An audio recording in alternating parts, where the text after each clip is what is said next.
The global net is tightening.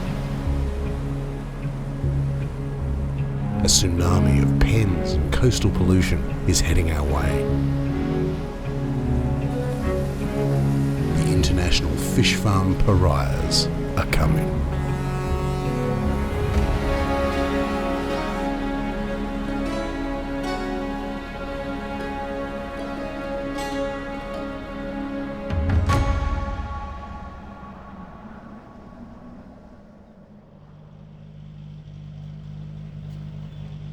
So I've been an elected member in both state and local government for almost 11 years now. It is a nice day for it, Chrissy, which is good. And what I know from my community is a general concern about how our state government in particular rolls over to big business and tends to sell out our local community and our environment in the interests of big multinational companies.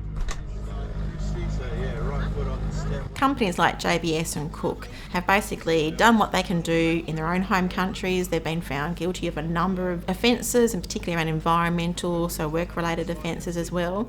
And they come here because they know the state government is so keen to see foreign investment in the state that they'll turn a blind eye to the kind of environmental failings or the failure to deal with regulations and comply. So they know that this is an easy place to make a quick buck and then disappear without having to worry about the environmental consequences, because there's no real oversight. Tango to the far ready, runway 30, Candy. They are coming because the state and federal governments have a strategy to turn the $1.7 billion aquaculture industry into a multi-billion-dollar nightmare Australia-wide. Just to the east of Dens Point, we can see one of the well boats, the Roger Huon there. Okay. Looks like it's making its way out to one of the leases, we can also see there's a pen just left of the Roger Huon. There's a pen being towed out. Yeah. Must be a newer replacement pen being towed out to these farms over here, which they call offshore. So we're kind of a clean slate, a welcoming place for these people to come, plunder, and then disappear, as I'm sure they will in generations to come, and leave us with a mess to clean up.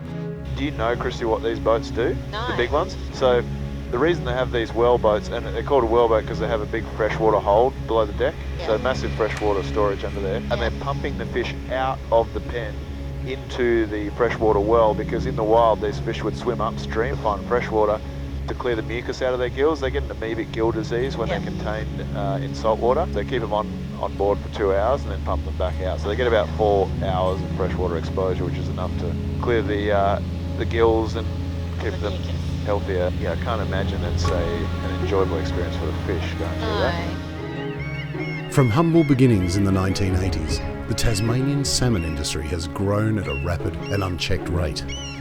The three main players, Huon, Tassal and Petuna, are now predominantly owned by overseas multinationals. US Congresswoman Rosa DeLauro has been one of the most vocal opponents of the multinational meat producer JBS, the new owners of Huon Aquaculture. They were convicted in the United States in violation of the Foreign Corrupt Practices Act. It is all through bribery and illegal activity that they have managed to put themselves in the place of being one of the largest meatpacking corporations in the country and in the world.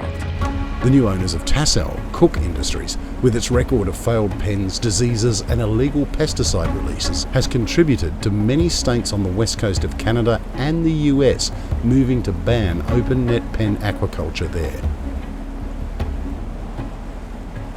And so, they are bringing their failed farming here.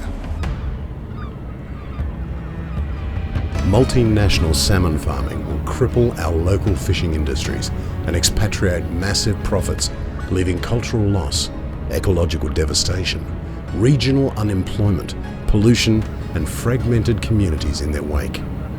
These farms create an enormous amount of pollution, and I think it goes largely unrecognised, and that's something that I saw when I was in the air, was just the impact. You could actually see it flowing into the nearest waterways.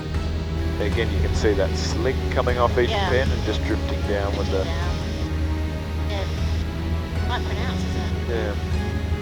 At the moment, with the operations that are currently existing, the amount of effluent that goes into the system is equivalent to whatever Hobart produces already. But with the expansion plans that are on the cards, we're going to see that increase to 80,000 tonnes a year into Storm Bay alone. That's the equivalent of a city larger than Brisbane pouring effluent into Storm Bay. Because they're water leases, then the Crown itself asks for next to nothing. And that's the tragedy, that there's no return here for the local communities in particular. And what we're seeing is our profits going overseas, and yet the bill for the environmental consequences and the cleanup will be what our generations of Tasmanians are going to have to pay for years and years to come. Yeah, I've certainly noticed in the 6.5 years I've been flying around southern Tassie, just steady continual growth of the number of farms and the size of each individual group of pens. We can and must rid our waters of their filth, their sad, sick fish, and their cruelty. Yet even as they circle Bruny Island, they are readying to put a noose around the Furneaux and Hunter Island groups, and then the rest of the island of Tasmania. Waters 3 nautical miles off our beautiful north and east coasts are now under threat.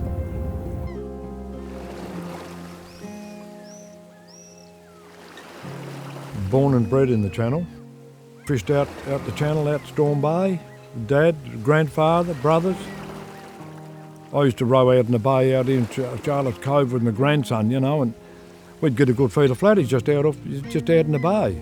Drop a line anywhere, get a feed. It was really good. Totally gone. You go to catch a flathead up there now, you get brown slime on the hook. My grandfather, my father, and a lot of other fishermen were scalloping in the Channel for years. It was just a beautiful place. The water was nice and clear. The bottom, you could see the bottom easy, nice sand.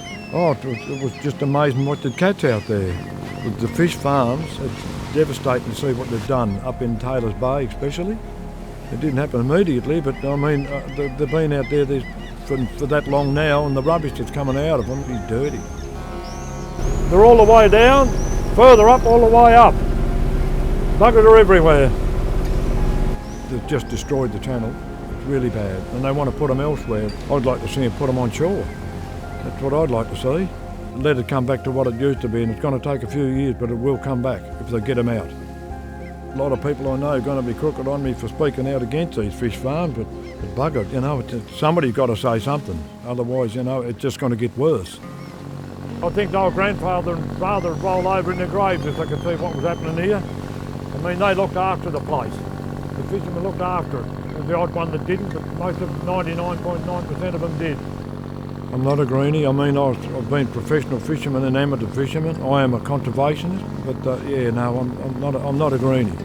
I'm passionate about the Channel. I love the place. It's a beautiful, beautiful place, and it can be again. Got to stop them. Got to stop them. Don't let them bugger anywhere else up.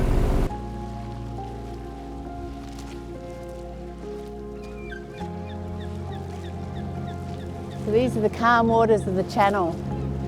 I call them the fluky waters. I used to like sailing here, but now everywhere you go, there's fish farms. They own the water, they pay a pittance for it, and worse, their practices are such that there's debris everywhere.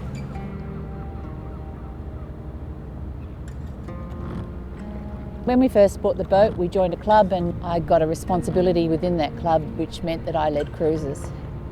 And one of the first cruises I took was down the Channel. It's considered a safe sailing place. I'm very environmentally active. I like to pick up and clean up and leave no footprint apart from my feet. So I decided that we'd do a clean-up. What I found there was mess. Pipe so long that I couldn't take it on my boat. And now when I come to a beach like this, all I find is debris that break down into smaller and smaller bits that the animals, the marine life can't distinguish between what's food and what's plastic. If they were truly a farm and they were on their own property, they would have much tighter regulations. What they have done is got their own legislation which allows them to have a tolerance zone. So under zero tolerance for debris, this is tolerated. That's not good enough. They've found plastic in the brain. They've found plastic in newborn mutton birds. They've found plastic in seals, they've found plastic in fish. I don't know how to solve this because the industry nor the government see this as an issue. We need the fish farms to actually say, this is not acceptable, we must make it completely closed loop and look at the practices to make sure that this never happens again. We'll be eating this, no doubt. Certainly it's really obvious their expansion plans, isn't it, when you look at it, because you can't see from the land. That's right, you can't tell at all. Out. You Yeah. can see the pans, but you can't see how far it's been marked out. But up here, Yeah. you can see just how far they plan to go. This expansion is going to have significant impact on a whole range of things in Tasmania. Not only will it impact on our natural environment, and we can see that as evident in the waterways, but it's also going to have an impact on our local communities. So we've got local communities who are really quite concerned about the viability of their local environment. And so that's an issue in terms of attracting people to those more regional communities and whether they want to live there, in amongst the destruction that they're seeing and witnessing right before their eyes. But also there's a significant impact on tourism. Tasmania likes to think itself as clean and green, and that's how we brand ourselves. But what tourists are seeing when they come here is not a clean and green brand. What they're seeing is the impact of fish farming, and it is devastating. So it's going to have a significant impact on particularly communities and regional communities where they rely heavily on tourism and that clean green brand to promote themselves. Expansion will further concentrate nitrates, causing weed and jellyfish blooms, smothering seaweed and wild fish habitats. It will increase the number of protected seals being bombed and shot, injured and killed. The expansion will threaten migrating whales and their calves and endanger other marine mammals, including the rare Burrowing dolphin, and will seriously disrupt wild fish breeding cycles.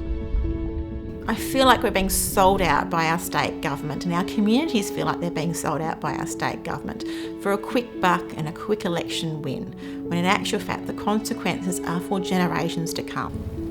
They will come, destroy marine habitats and foreshores, extract profits, and go, leaving only waste and loss.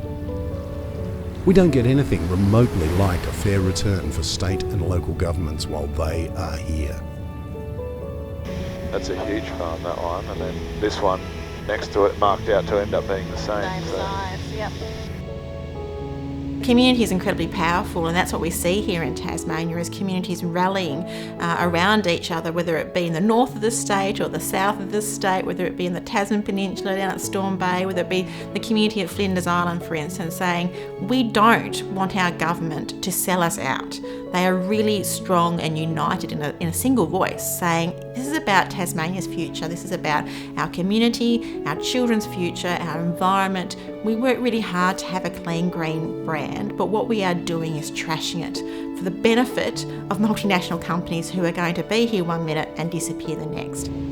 They wouldn't be interested if it was hard work. Yeah. They're only interested in Tasmania because we don't have the regulations, we don't have the controls. Government rolls out the welcome mat and it's easy money for them. Why not come and plunder the Tasmanian waters? Makes commercial sense to them. Makes no environmental or commercial sense for Tasmania though. But that's what we're dealing with. No one has a mandate for this destructive expansion. We were never asked and we don't want it. Please don't buy Tasmanian Atlantic salmon. It's destroying our state.